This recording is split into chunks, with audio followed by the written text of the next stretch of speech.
la qualité protéique est très intéressante. Autre point qui est important sur les protéines qu'on n'a pas précisé, c'est que vous avez l'ensemble des acides aminés essentiels, ceux que notre organisme n'est pas capable de fabriquer. Donc vous avez une source protéique vraiment d'excellente qualité.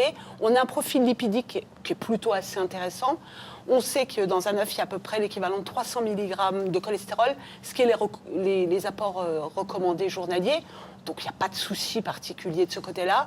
On a les phospholipides qu'on a évoqués tout à l'heure et pas mal de gras saturés.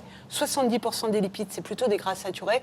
Mais encore une fois, ils ne contribuent pas particulièrement à une bonne augmentation du cholestérol, voire quand vous avez un œuf qui est riche en oméga 3, certains d'entre eux sont riches en oméga 3, vous augmentez plutôt la production de bon cholestérol, qu'on appelle le HDL cholestérol.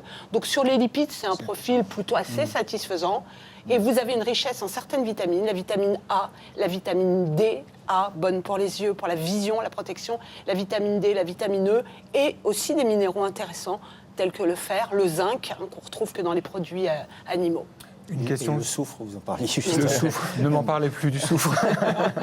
Non, mais ce qu'on peut rajouter, c'est que la composition des phospholipides est aussi intéressant pour le développement cérébral. Hein. C'est des très bons phospholipides. La composition, effectivement, des acides gras sont plutôt bénéfiques pour la santé. Et il y a toutes les vitamines, sauf la vitamine C, dans un œuf, qu'on trouve dans les végétaux facilement, mais toutes les autres vitamines sont représentées. Donc, et il y a beaucoup d'oligo-éléments. Une question sur la conservation